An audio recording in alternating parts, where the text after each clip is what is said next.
Before I start, I need to warn you, there's unfortunately nothing in my slides that you haven't heard in some way already today. So we're gonna have remarkable consistency among all of our speakers.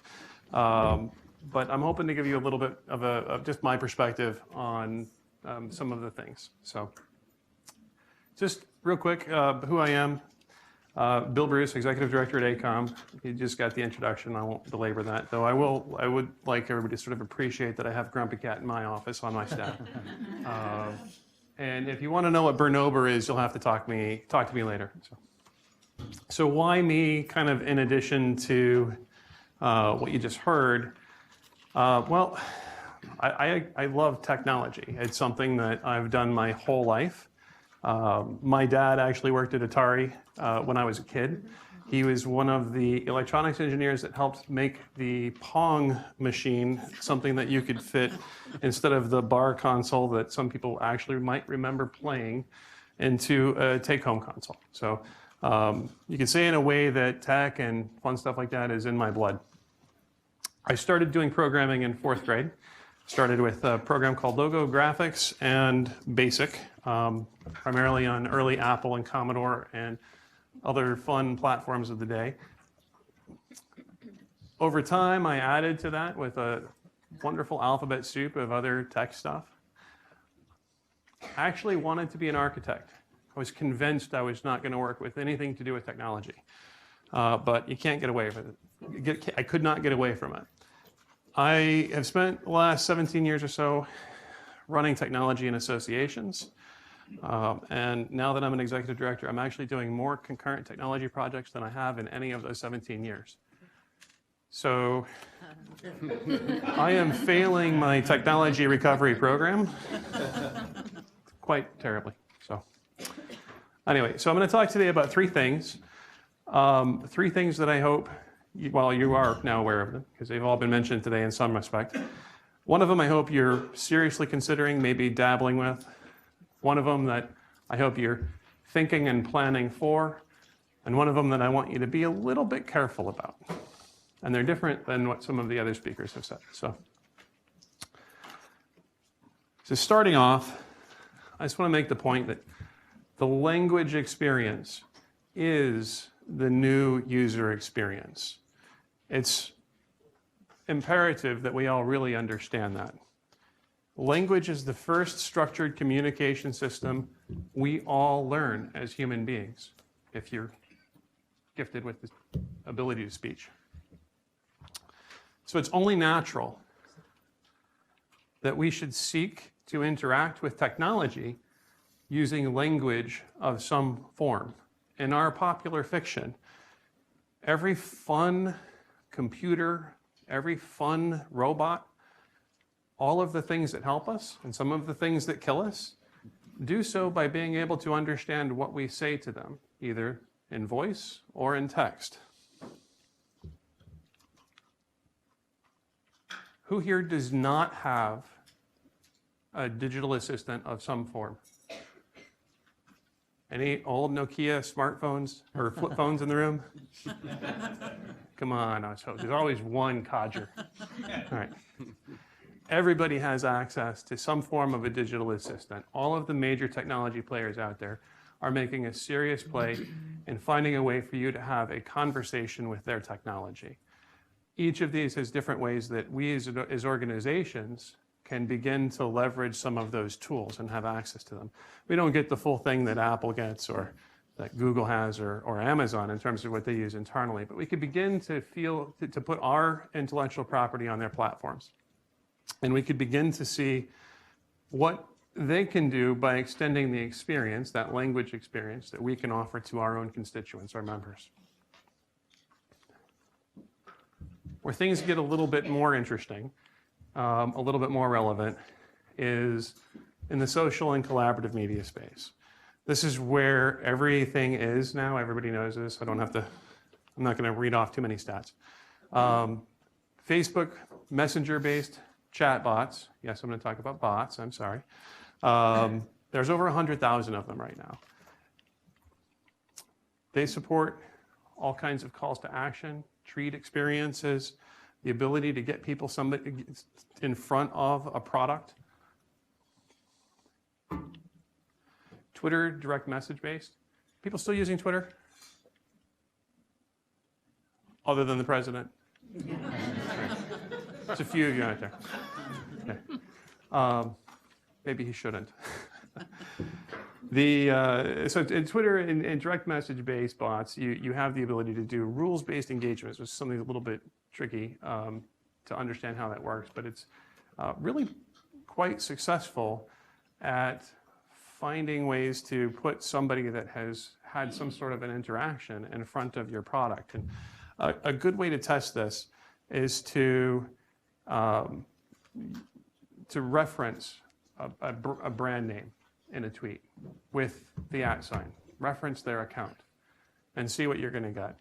I tested this a little bit over the past couple of months, and if every time I reference Apple in a tweet, I get a response from somebody at Apple. Sometimes it's a computer response that tells me where I could go to get more information. Sometimes it's a human being that wants to know more. Sometimes it's a public post, and sometimes it's a direct message just to me. American Airlines is doing the same thing. American Express is doing the same thing. They're actively looking for any mention of themselves in that community. And they have a combination of automation and human beings that are going out there trying to find out how can we make that experience better for the Bill Bruce, which is my handle. Internally, if you use a tool like Slack, you may or may not know that there's a ton of automation and bots that you could do around Slack to make it a little bit more useful. Slack is interesting because it has more of an internal focus. So if you have a large team, or if you have a lot of different components of your organization, if you're doing things with, say, project management, for instance, and you want to do some automation around certain tasks there, you can have Slack bots that help you with that, that sort of pin things to Trello boards and add things into project management systems, or follow up with certain things, add appointments, et cetera. So it's interesting to see what Slack is doing from a productivity standpoint in terms of the way collaborative media would work.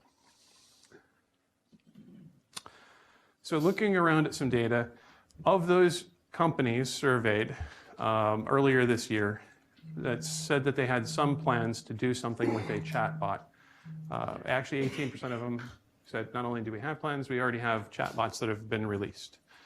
50% said that they're in the works, 6 months away, and the rest of them within a year. So of everybody with plans, everybody's planning to act quickly.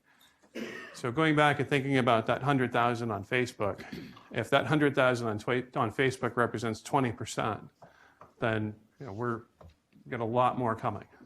And those are just the people with plans today. That question is going to change over time.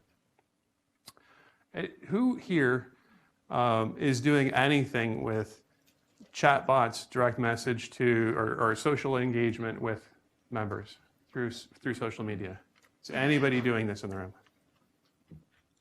So I've got an example that that isn't. I would hope you would. My members, but one of my members has a chatbot that lets you take a review from Yelp, plug it into the chatbot, it runs it through its AI, and it comes back to you and says this review is likely fake. And so you can report that review as a business owner. You can report that review to Yelp and go through the process of trying to get it removed.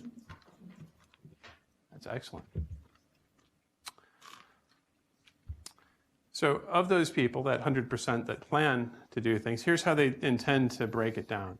30% want to use this for journey guidance, helping customers get on the right track to the right path in their organization and their product line, get them to buy the right thing.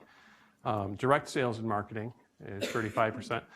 And the obvious one to throw me, you could tell who in the organization wants this, because these are the tech support guys. Because everybody says, oh, I could get my FAQ online, which is actually a really good way to start. If you have something that's just static anyway, easy to get at the information, you could put that in an automated chatbot pretty easily. So that makes sense that you would see that as the first step. So if you want to experiment with this, it's actually pretty easy. I over the weekend, I created a chatbot on each of these, of 3 services that I'm going to show you. Botsify, very quick and easy to do something that can be plugged into your website, can work on a Facebook page if you have it. They'll also help you build out an Alexa skill, which was rare among these automated services in terms of at least how easy it was. But most importantly, this is the most expensive option I found that I was going to share today, $50 a month per person. So it doesn't have to be expensive. This also doesn't guarantee that your customers are going to be happy. So keep that in mind. This just gets you some exposure. Chat Fuel, another option that's primarily based on Facebook Messenger. This had the most impressive ability to very quickly jump in and intercept something that the chatbot was about to screw up and let a human being step in and provide a better experience. So it sort of gets into that. You really want a human being when you can, but if you can't put a human being in front of that customer, is it better to have nothing in front of that customer? Last, FlowXD supports the most platforms that are out there. It's actually kind of the middle on price at $20 a month, and also had some live chat options. If you're looking for something that's going to have a lot of integration points, this is the one that I would start with. They have a list of almost 20 or so integrations that look like they'll plug into most major systems that you're already going to have. So things to consider if you're going to go in this direction. Who are your constituents, and what is the likelihood that they're going to appreciate an option in this space? Do you have users that are already looking to engage with you in social media? Do you have any evidence that they use direct messages or any kind of chat capability already? The answer is they do on both of those, but do they do it with you? And that's maybe a no today. Maybe you could change that. What are your opportunities? And this, I would say, no matter what you're going to do with any kind of automation, you should know the top 10 or 20 things that trigger a constituent to reach out to you. That's particularly if that top 10 or 20 things are things that are, for everybody, this is a 30-second answer. And it might be the same answer for 90% of you. There's no reason to waste time making somebody call you, email you, wait for a response. A machine can give you that response. Is your content already in a conversational style? I promise you your FAQs probably are not. That's not the way you would want to respond. You want to think about the kind of language that somebody would use if they needed to get at a solution. If your content is not in a conversational style, you're going to know right away, this is a machine that doesn't care about me. You haven't thought about the way I want to use this information. And you're going to have the same reaction of, let me go off and find a human being. If you want to think about the next step with integrations, what about your data? Do you have a good API around your data? Can you get at your data? Can you express that data in a conversational term? So not a query language, but can your data be translated easily into something that can be a human readable sentence for somebody who does not work in IT? These are all things that you want to get to. If you can do that, then you can envision using an API to answer questions that come in through a chatbot that asks a question about a very specific record in the database. If you know the social handle that it's coming from is this member, and you know their member ID as a result of that, and they want to know what they should do next, well, you have a hope beginning to make your way down that road.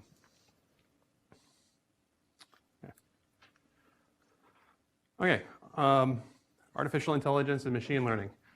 Sorry about the washout on this, but in case you didn't know what to do with all your big data, this is it. This is exactly what it's for. So what is it? Artificial intelligence is basically machines that can learn and teach themselves. They depend on deep learning technology that can assess data, process it, neuro-linguistic processing, understanding the language, applying context to it. This is the kind of technology that is behind autonomous vehicles, self-driving cars, the famed chess-playing computers from IBM, and the Go from Facebook and Google. It's something that you use every day. Last time you had a smartphone or a car tell you how to get from A to B, that was based on artificial intelligence, particularly if you got traffic updates along the way. It's 100% AI that did that.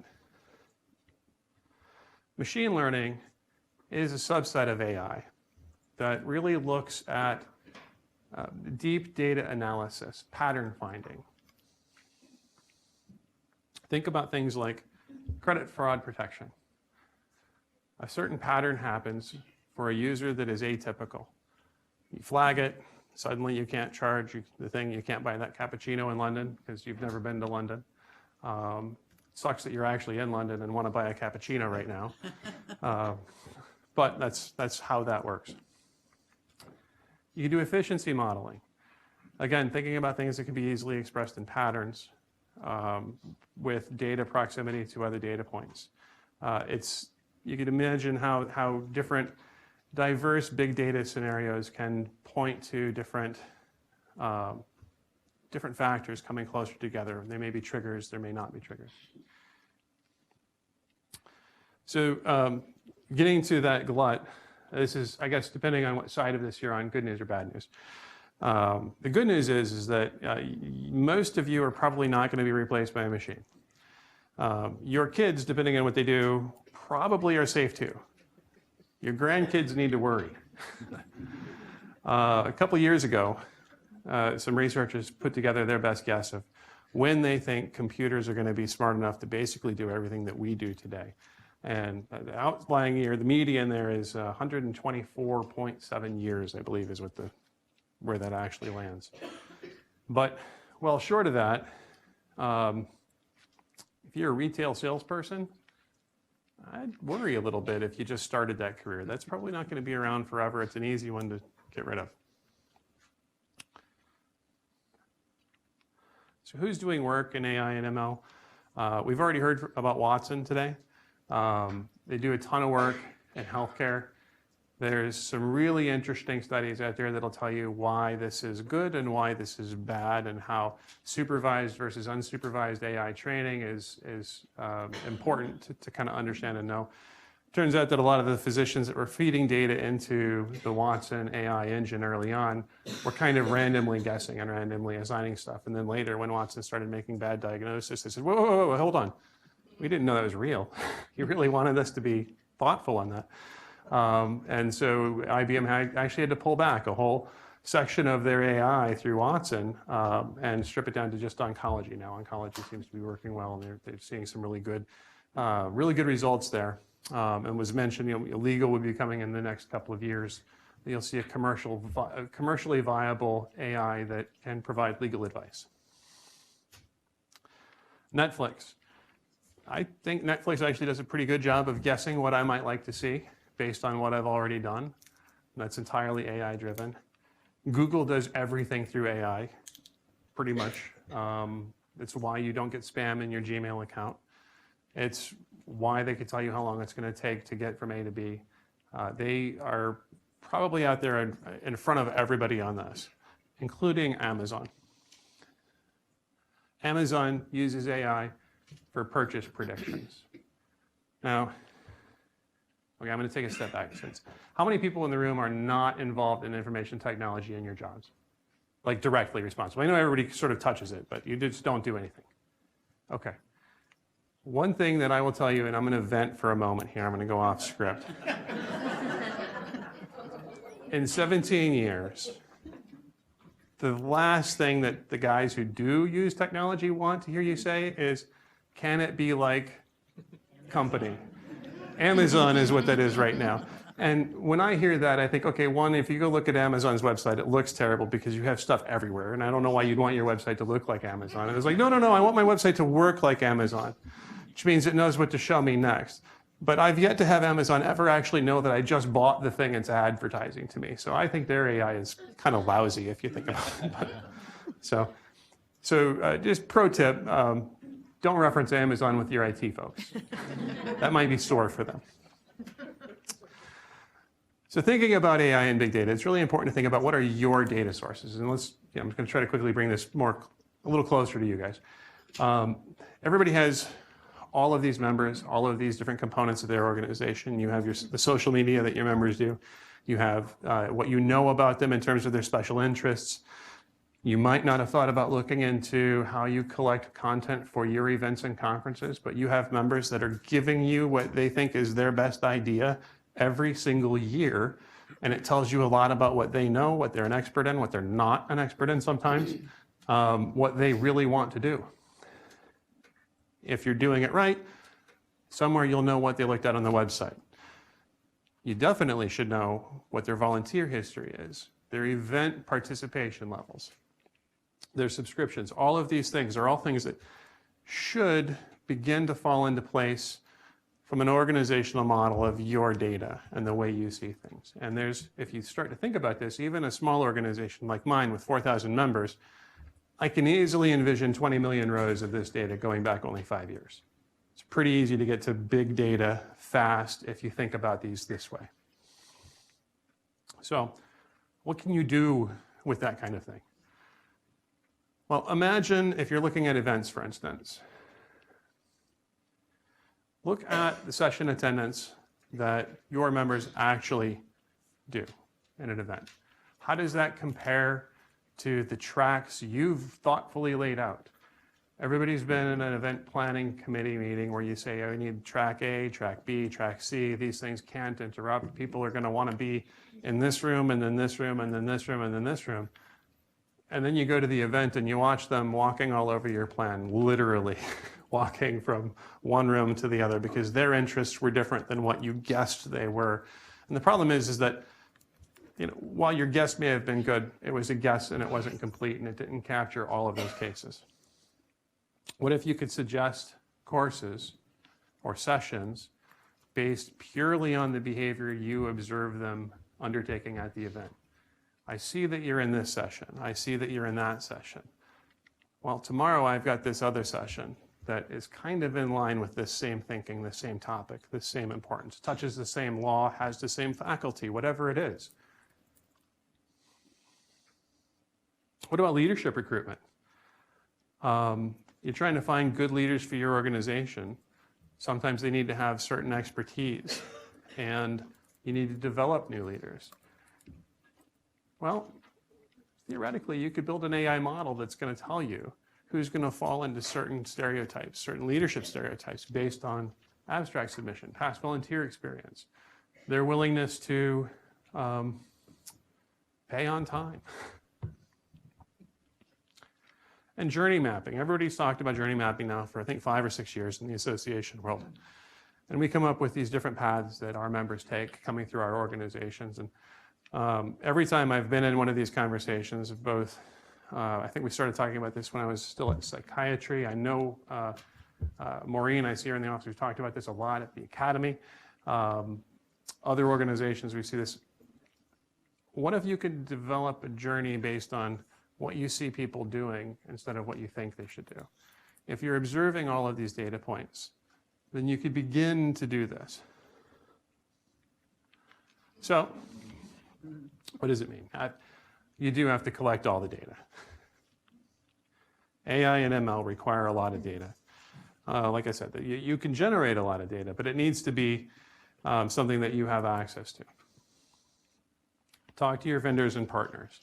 Unless you're one of the larger organizations, this is probably going to be a little bit out of reach. It's all still quite brainy. So if you think about the people who do this, think statistician plus mathematician plus data science plus programmer all in one person. So those are very special people today. Find it somewhere else and use it. But most importantly, because I do think that AI in associations is maybe not here right now, but it's coming. What you all do need to do right now is think about what is your analytics strategy. Think about that hub and spoke slide I just showed you a moment ago. What is your organization's data model? Where are you putting that data? Because you'll never be able to do AI or ML if you can't first do really good analytics. So this is the first step along the way.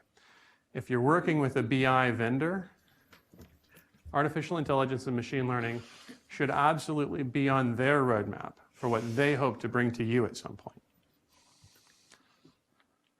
Okay. Is anybody here really in love with blockchain? I mean, like really, you think about blockchain all the time and you are a diehard, I want to see everybody use blockchain? Okay, good. If so, I was going to ask you to step out because this might be frustrating because I don't think blockchain on a technical level is really worth this kind of audience yet. But I do think what's interesting is that we know kind of what they do. Decentralized apps are something that blockchain has brought to us in a way that is very different than what you might be thinking of. So let's jump in. Traditional app structure. I promise you there's only a couple very techie slides here, and I'll go through them quickly. You have a web server with a user interface that rides on top of some form of middleware that gets at the data on the back end. That describes Facebook, Amazon, Twitter, everything that you use every day is pretty much described in those three tiers very simply. What it also requires is that you have a place for all of those to happen. And right now that place is typically something like Rackspace, Amazon Web Services, some other major hosting provider is going to hold different pieces or all of these together. And in a way that gives one company either a single point of failure or a single point of influence over an entire ecosystem, which should scare you a little bit. What you do about that, well, that's up to you. You get into ideology there. So just decentralized apps use the exact same technology for the front end, the thing that the user sees. However, all of the application code lives in a thing called smart contracts, which are essentially entries in a blockchain record that can be read from a blockchain. The blockchain itself acts as a completely decentralized storage entity for your application. Now, if you're smart, and I think Thad's back there nodding already, he's probably figured out that your UI still needs to live someplace. Haha, I gotcha. You could put it into the interplanetary file system. Yes, somebody did name it that. Or Swarm. And now you have a BitTorrent blockchain-based file system, and you have no servers running anything. It's possible, so you really can. So anyway. So, and this will be cringeworthy if you really are into blockchain. I'm going to boil it down really, really quite a bit. So think about blockchain as a ledger of records, organized into blocks of data that are mathematically connected to previous blocks. It's not centrally stored or managed. It's on every computer in the network for a particular blockchain. The way blockchain works is every node in the blockchain, or every node in the network, gets to evaluate every block and determine, is the math correct on this block? And then when 51% of them agree, congratulations, the block gets to stay. If they agree that it's wrong, they throw out the block. Some of them mark it as bad. You could only add things to blockchains. There is no undo in this, which is why they're great from an auditing standpoint or anything where you really need to roll back and have specific history. Blockchains are made for that because you can't change or remove things in the past. It invalidates the entire chain. So I want to take a minute and talk about some myths around blockchain that are wrong. It's not cryptocurrency. I have not said Bitcoin yet until now, but everybody was thinking it. Everybody seems to think of Bitcoin or other cryptocurrencies when you talk about blockchain because it was the invention of cryptocurrency that brought us blockchain. But they are very separate ideas, very separate concepts. It's not a cloud database, not in the traditional sense anyway. You can store data in a blockchain, but it doesn't live in your typical cloud infrastructure. It lives literally in every computer that has participated in the blockchain. It does not necessarily mean transparency. A lot of people want to think that, oh, it's on the blockchain. I can read everything, and that copy of that information is there forever for everybody to read, and it's this great, free, open, hippie, tech nirvana. That's not true. You can design blockchains that have role-based access to different things using different public key encryption methods that can hide what's in an individual block from an individual person. And actually Ethereum, that I'm going to talk about in a minute, does that quite well. It's not perfect security. It might feel like it. Because it requires 51% of the computers in the network to agree for a change to be committed, that's a pretty high bar. But that's a pretty high bar today for one specific blockchain that you might be thinking about or not. But it's impossible to guarantee that that's going to be a perpetual condition. So now I'm going to put my IT hat back on and say, don't ever think there's perfect security. It doesn't exist. Do your best, though. So getting back to what I titled this section, Decentralized Apps. Blockchain can now be a platform. If you're familiar with this at all, if you're not familiar with this, I'd highly recommend you go out and take a look at the Ethereum network. It is a platform for application development that anybody who knows somebody who loves Java or loves Java will be very happy because they have a whole new programming language that is essentially Java in a contract. And there are over 2,000 startups that are using the Ethereum blockchain as the core part of their business model. It's really fascinating stuff. You have things like predictive modeling, where we could get on an Augur account, say, I'm going to bet that this outcome is going to happen in a certain number of time, and somebody can come in and say, I'm going to bet you're wrong. And in the end, you end up winning that bet and being rewarded with reputation points based on the outcome of the bet you made.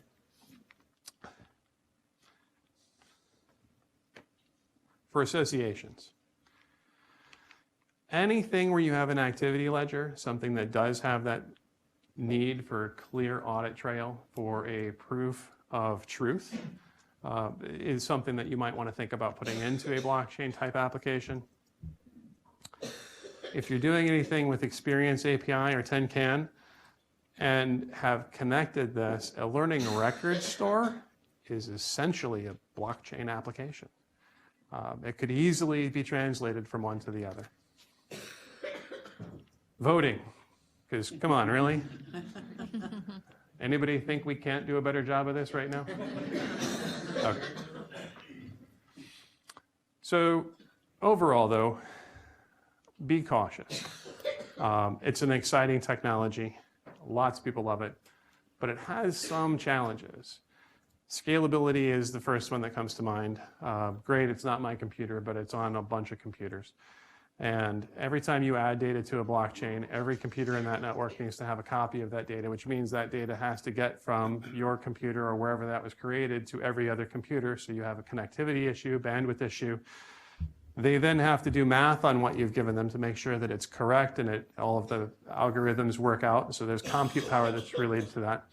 And by the time that's done, once a blockchain reaches a certain size, you can get to the point where we are today with Bitcoin, which if I were to give you the equivalent of $1 in a Bitcoin, by the time the entire Bitcoin network knew about that, it would have consumed enough energy and compute cost to buy my house. So there's a theoretical limit to the value that can be added with blockchain. Also, and I looked a lot for this, I couldn't find anybody that actually took data and removed it from a blockchain and moved it somewhere else. It's completely unproven in terms of how do you get your content out of a blockchain. So I can imagine a scenario where if you're a bank, if you're a large multi-site organization, if you want to get a lot of different entities involved in doing a very specific thing, you might use blockchain for an application that has a very fixed life, and at the end of it, you stop it, and then the next time you need something based on blockchain, you use it again. Use a different version of the blockchain, start a new one. So you don't end up with this problem of, okay, great, now I'm done using the blockchain, but I can't get rid of it. It's there.